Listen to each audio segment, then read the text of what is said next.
बच्चों त्रैमासिक परीक्षा 2024-25 कक्षा 10वीं विज्ञान सेट बी। तो सेट बी का हम प्रश्न पत्र देखेंगे हम किस टाइप से आपसे सेट बी आने वाला है। तो ये पूरा वीडियो देखिए और चैनल पर पहली बार आया है तो इसे लाइक कर ले, चैनल को सब्सक्राइब करें, सभी लाइकन घंटी को जरूर पेश कर दे। ठीक है, तो देख लीजिए पूरा प्रश्न पत्र इस टाइप से आपका पूरा प्रश्न पत्र रहने वाला है। और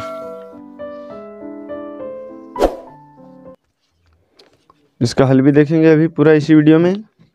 और इसके पहले के सवाल प्रश्न पत्रों के यदि आंसर शीट नहीं देखे हैं तो उसका लिंक आपको डिस्क्रिप्शन में मिल जाएगा, वहां से आप देख सकते हैं। तथा आगामी प्रश्नों के मॉडल प्रश्न पत्र आपको भी लिंक में दे दिए गए हैं, वहां से आप देख सकते हैं। ठीक है, देखिए पहला सवाल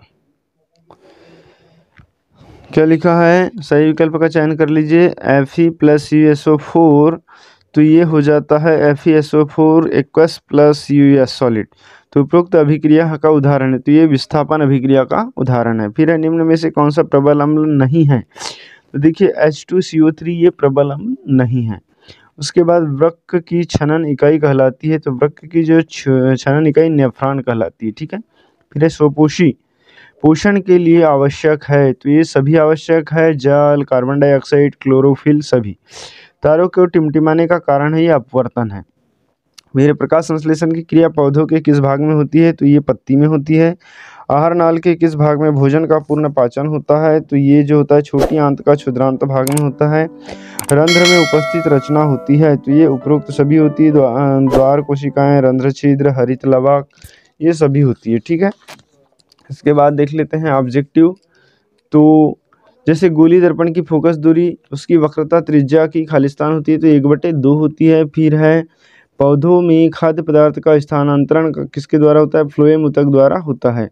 मानव फेफड़ों की इकाई जो कुपिका गैसों के विनिमय में सहायता करती है। फिर सरीसृप के हृदय में खालिस्तान कक्ष होते हैं, तो 3 हृदय होते हैं, 3 कक्ष होती हैं। लोहे में जंग लगना खालिस्तान क्रिया का उदाहरण है, तो ये रासायनिक क्रिया का उदाहरण है। ऐसी अभिक्रिया जिसमें 2 या 2 से अधिक अभिकारक संयुक्त होकर एक एकल उत्पाद का निर्माण करते हैं, ये क्या कहलाती है, संयोजन अभिक्रिया कहलाती है। 2 तंत्रिका तंत्रिकाओं के संगम स्थल को क्या कहते हैं, तो सिनेप्स कहते हैं।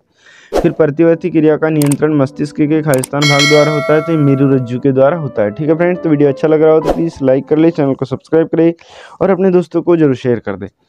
फटाफट इसको लाइक कर दो। ठीक, इसके बाद आगे के सवाल देख लेते हैं। जैसे विरंजक चूर्ण का सूत्र है CaOCl2। प्लास्टर ऑफ पेरिस का सूत्र हो जाएगा CaSO4 1/2H2O।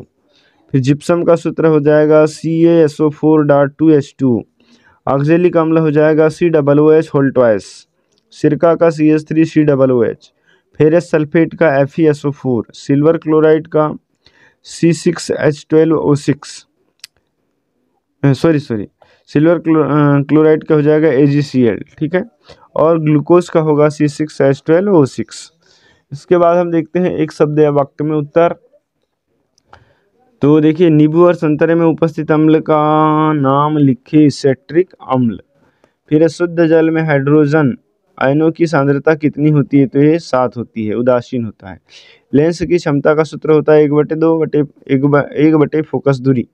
दर्पण सूत्र होता है 1/f = 1/v + 1/u। जठर रस का pH मान होता है 1.5 से 3.5। वाहनों के पीछे ट्रैफिक को देखने के लिए कौन सा दर्पण इस्तेमाल किया जाता है, तो अवतल दर्पण का उपयोग किया जाता है। प्रतिबिंब की ऊंचाई तथा बिंब की ऊंचाई का अनुपात होता है I/O। फिर है लेंस, ऐसा लेंस जो प्रकाश की किरणों को एक बिंदु पर केंद्रित कर देता है कहलाता है, ये उत्तल लेंस कहलाता है। ठीक है, इसके बाद के जो ये सभी सवाल को देख लें आप अच्छे से, और इन सवालों को आप अच्छे से तैयार कर ले फ्रेंड्स, ताकि आगामी परीक्षा में आप ज़्यादा से ज़्यादा अंक अर्जित कर सकते हैं। ठीक है, वीडियो अच्छा लगे तो प्लीज़ लाइक कर दे, चैनल को सब्सक्राइब करें और बेल आइकन घंटी को जरूर पेश कर दे तथा अपने दोस्तों को शेयर करना ना भूलें। Thanks for watching.